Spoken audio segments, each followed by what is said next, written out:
Hello，大家好，我是小米。今天我们来聊一聊2024年2月1日发售的河洛工作室的最新作品《古龙风云录》这个游戏啊。小米大概提前了10天拿到了这个游戏的媒体测评版本，目前游玩了接近70个小时啊，完整的体验了游戏前3章的全部内容。这个时间呢是小米做攻略所需要的时间，并且我用的是最高难度一代宗师的难度啊，正常游玩应该不需要这么久。我估计呢一周目你如果用正常难度去体验呢，大概也就是70-80个小时的时间应该是可以完成的。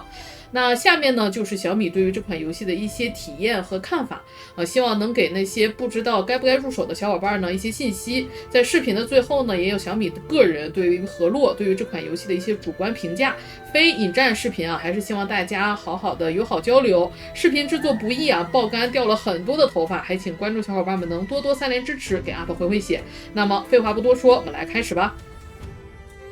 首先呢是游戏的剧情部分，在本作游戏中呢，玩家扮演的是一个名为陈宇的原创角色啊。在剧情设定上呢，他是九州王沈天君的书童，一直被沈天君带在身边啊，耳濡目染。虽然从未学武，但是无师自通，擅长百家兵刃。这样的一个设定呢，导致本作当中啊，玩家是没有办法对主人公进行任何的自定义的，包括名字啊、外貌啊、性别啊这些都不能改。主角唯一能选的呢，就是初始使用的功法套路，它包含拳、剑、刀、双刃、飞智5种的功法套路啊。然而啊，其实对于主人公来说，因为他擅长百家兵刃啊，所以你无论选哪一个到后边都不影响学习任何的武功秘籍。你找到的秘籍啊、兵器啊，主角都可以无脑用。当然，这个设定只针对主角啊，其他的队友 NPC 是不行的。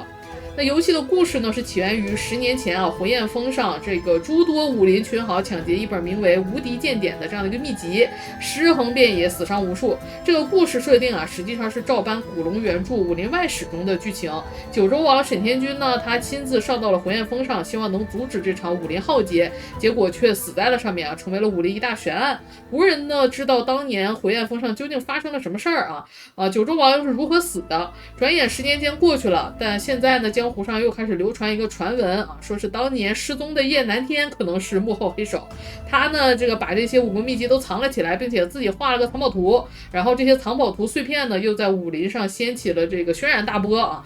这些背后谋划之人呢，应该跟10年前有着千丝万缕的联系。那我们玩家呢，作为仁义山庄的这样的一个角色的出现，也就是跟着自己的小伙伴们啊，一起开始调查这些悬案背后的阴谋啊。这其中呢，也包含着隐藏的主角的这个身世之谜啊，也在这其中了。那这样的一个游戏框架呢，我个人觉得啊，这个小米体验下来有一些代入感欠缺的问题存在啊，因为我们是没有办法对于这个主人公陈宇有很强的这个代入感的。因为什么？因为身世之谜的原因啊，主角的这个故事吧，在一开始是不会给你铺垫太多啊，他没有什么经历和成长的这个过程，再加上一上来呢，他的这个武功啊，虽然从来没学过啊，无师自通，10年来从来没跟人打过任何一架啊，但是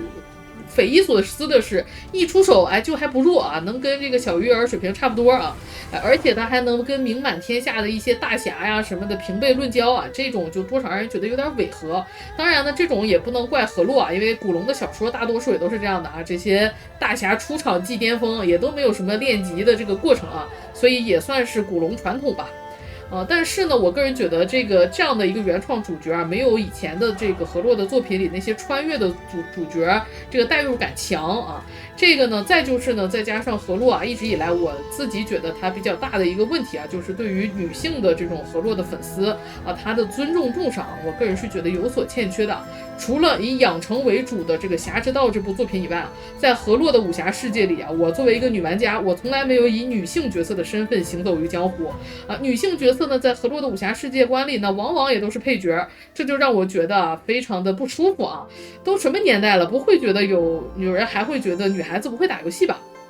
另外一个让我觉得非常遗憾的点呢，就是本作的剧情设定啊。经反复和开发组沟通确认，目前呢发售的游戏版本是不包含多分支结局的，也就是说它实际上是一个线性结局，玩家无法改变最终结局的故事走向。那些已有的一些所谓的分支的结局呢，一些9个结局的这种说法，大多数是跟某个核心队友的支线完成之后解锁的队友专属结局啊，这就让非常喜爱《侠客风云传》的这个作品的我啊感到非常的难受，只能期待游戏在发售后啊能够补充更多的这个个关于故事线的内容吧。你哪怕不做多分支，你再做一个斜线或者做一个暗线啊，也算是可以接受。但只有一个线性结局，我觉得对于 RPG 游戏来说还是有一点点遗憾啊。那古龙小说的篇幅上呢，以我目前前3章完整的游玩下来体验看，武林外史和多情剑客无情剑占的比例是比较多的，大概占50%到55%左右。那绝代双骄比例次之，但是我要吐槽的花无缺竟然不能入队啊，我非常不可以接受。而且花无缺的这个例会是怎么回事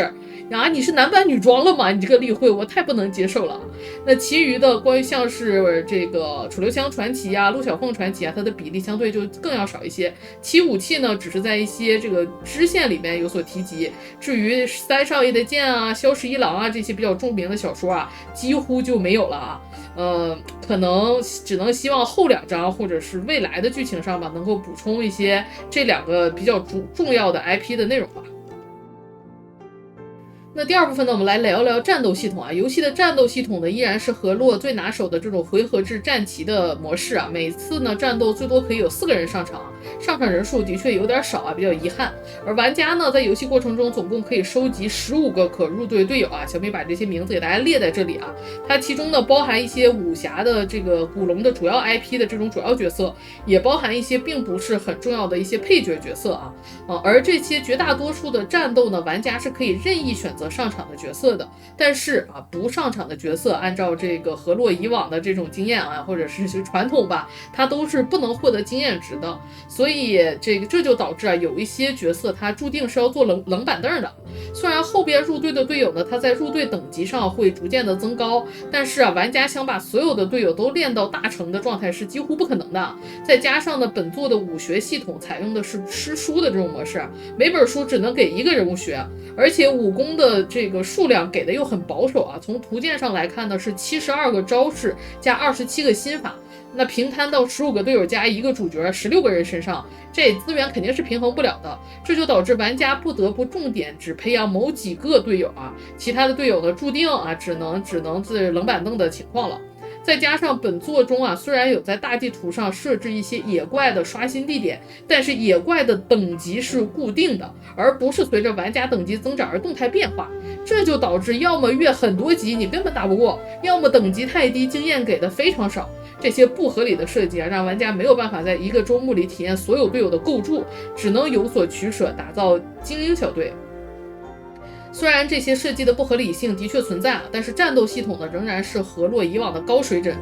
角色呢一共拥有6维的基础数值系统，但是其实这个6维影响的并不是特别的泾渭分明。就比如说对人物气血的影响，除了我们认知的这种体魄有很大的影响以外，其他例如力量内劲灵巧意志也都可以小幅度的影响这个人物的体魄数值，导致属性点的加成维度其实是更多元化了，并不一定拘泥于某个方向。那每次呢角色升级可以获得4个自由分配的点数和1点的感悟点，满级呢是45级。角色的感悟系统呢仍然是围绕着刚柔动静巧5个大的体系，但是和这个河洛群侠传不一样的是，这个本作中玩家并不需要把某一个体系点到足够的点数才能解锁下一个分支，而是采用这种树枝状的自由加点的模式，玩家可以任意选择方向。此外呢，每一个可以入队的队友包括主角都有自己专属的这个感悟术比如说这个根据自己的角色专属打造的这种感悟术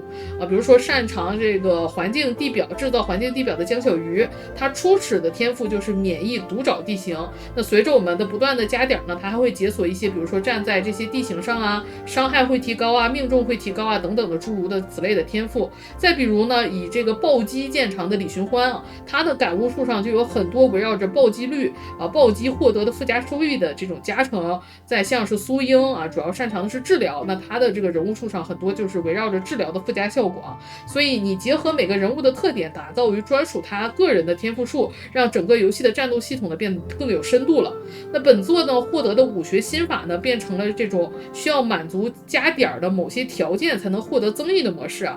玩家呢需要在对应的感悟路线上投入足够的点数才能获得收益。值得称赞的是呢，本作的洗点、洗天赋都是零消耗的，可以随时切换。你甚至可以根据即将面对的战斗的这个 BOSS 的不同，来临时改变加点思路啊，灵活度非常的高。此外呢，本作的核心呢是引入了一个叫做架势和弱点的这样的一个机制啊，不再像是过去的那种只能简单的绕后打背啊、打侧击啊就能打出伤害而是每个人的初始，每个人物拥有一定的架势值当你从弱点的方向的攻击敌人的时候，可以削弱敌人的架势值。当架势值归零了，人物就会陷入虚弱状态，他无法闪避，无法反击，行动的顺序呢也会大大的被延后。因此在打一些高难度的 BOSS 的时候呢，如何清空敌人的架势，就可以让我方有更好的这样的输出空间了。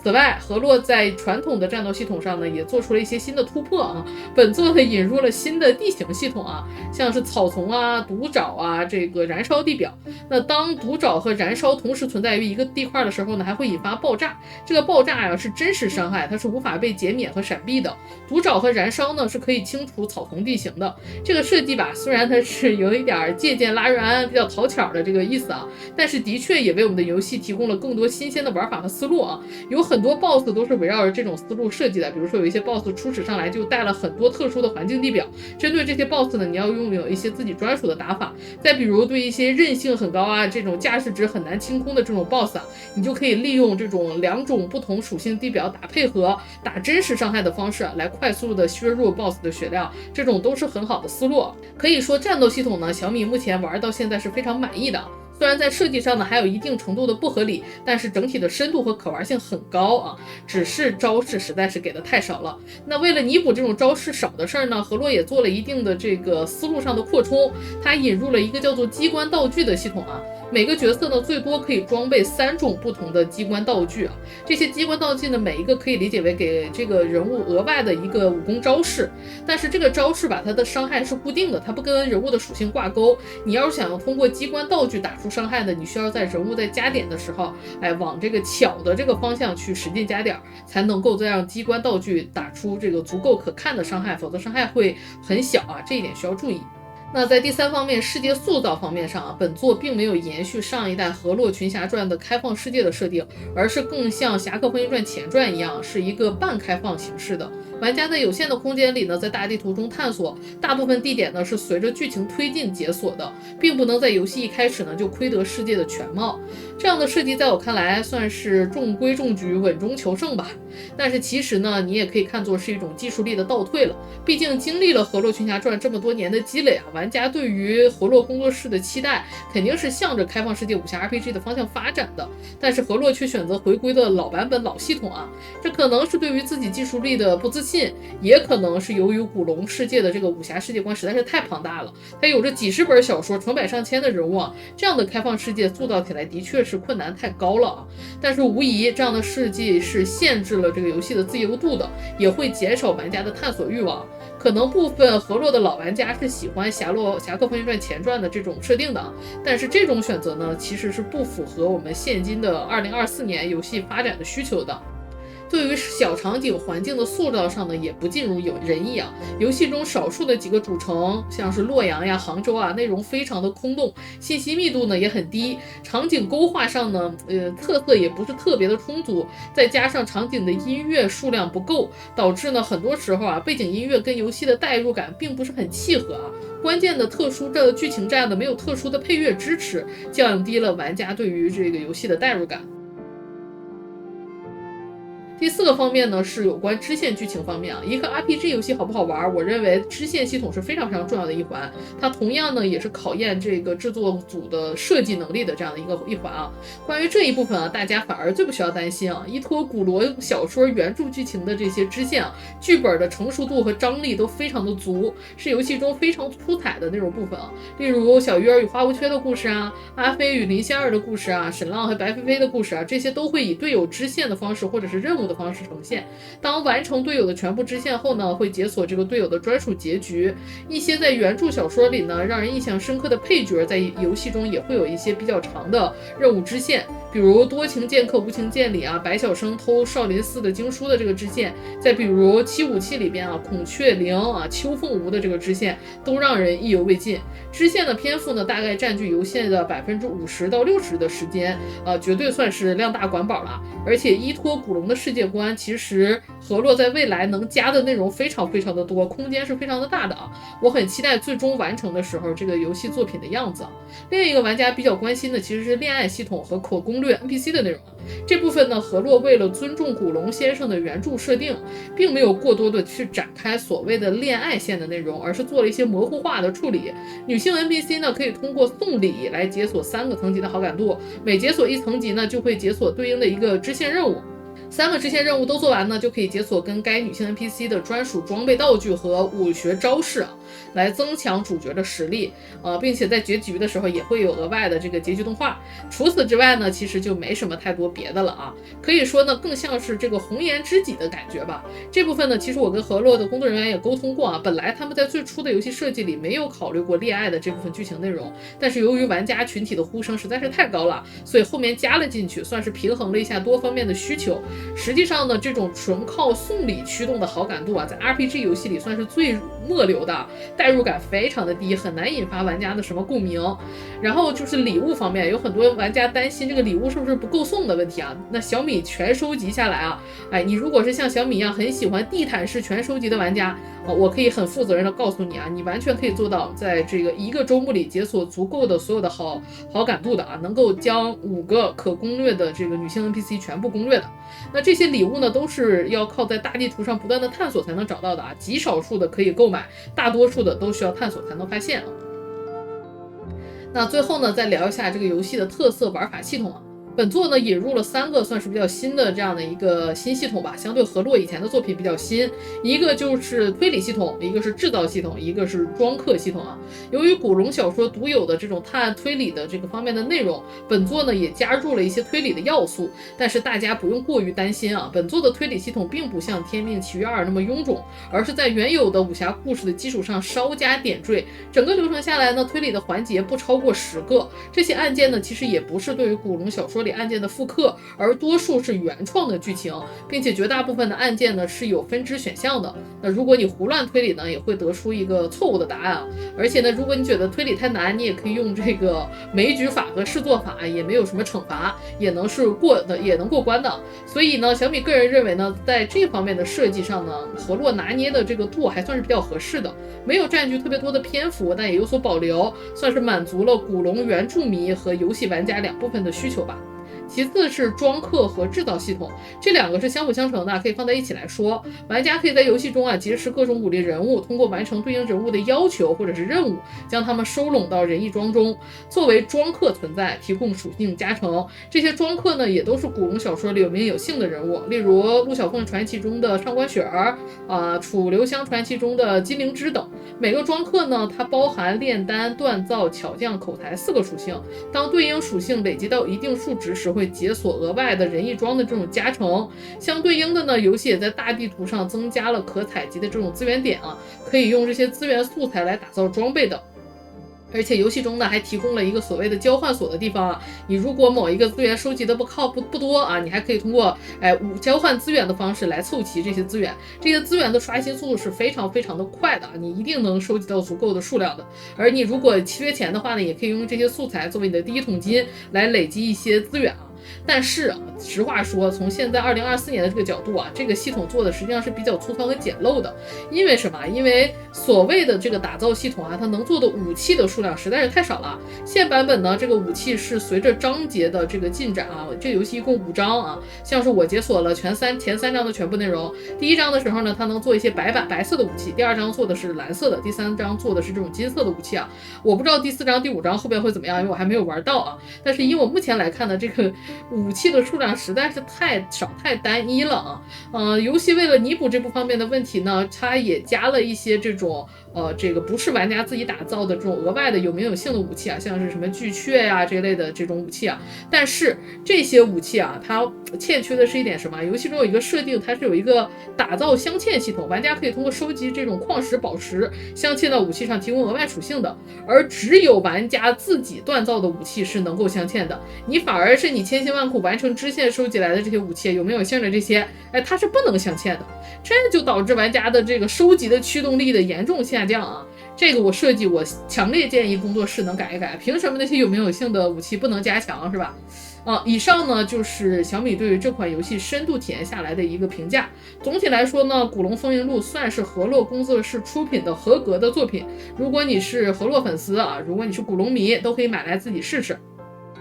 但如果你只是路人玩家，建议你还是观望看看。毕竟河洛的画面啊这些东西啊，它是远远的被时代脱节的啊。目前游戏的 bug 也还很多，我几十个小时体验下来呢，闪退的呀、卡死的呀、任务出错无法交付的 bug 遇到了10几次啊，再加上优化一直是河洛灾难性的问题啊，大地图上还会出现掉帧的现象啊，不妨等一等优化了之后再入手啊。以河洛以往的风格，你完全可以相信它一定会不断的去打磨这款游戏的。游戏发售之后还会经历很多更新，等他们更新之后呢，体验会更佳。最后的最后呢，是小米对于河洛对于这款游戏非常主观个人向的一些评价，或者说是心里话非引战内容，纯粹是一个我个人作为一个河洛的粉丝，也是一个玩家的个人体会啊，全部是主观看法。如果你和我的观点和意见不一样，那么你一定比我对，好吧？也没有必要在这里跟我吵啊。我个人认为啊，河洛近几年的发展是固步自封的，可能和这个公司这些年面临的这个官司的问题有关系啊。但事实上就是河洛已经完全跟不上现在这种游戏这个高速发展的这个时代节奏了，完全被时代脱节了。其实呢，河洛有着非常好的粉丝基础与受众群体，这也导致了河洛近几年的游戏产品啊，我个人觉得有一些粉丝化的倾向，他只把那些粉丝认为好玩的部分做得非常的花哨，做得非常的好玩，但是他们不擅长的部分呢，他完全就没有想要进取的意思啊。这种不思进取的这个运营思路啊，在我看来是非常的不可取的。前面我说了，《古龙风云录》算是符合河洛水平的合格作品，但是合格就够了吗？距离徐长龙大大组建河洛工作室2014年到现在为止，已经整整过去10年时间了。这10年时间里，河洛先后也产出了诸如《侠客风云传》《侠客风云传前传》《河洛群侠传》《侠之道》等等原创的武侠 IP。10年时间过去了，能在河洛的身上看到的进步是非常非常有限的，依然是祖传的僵硬建模，依然是祖传的动画模型，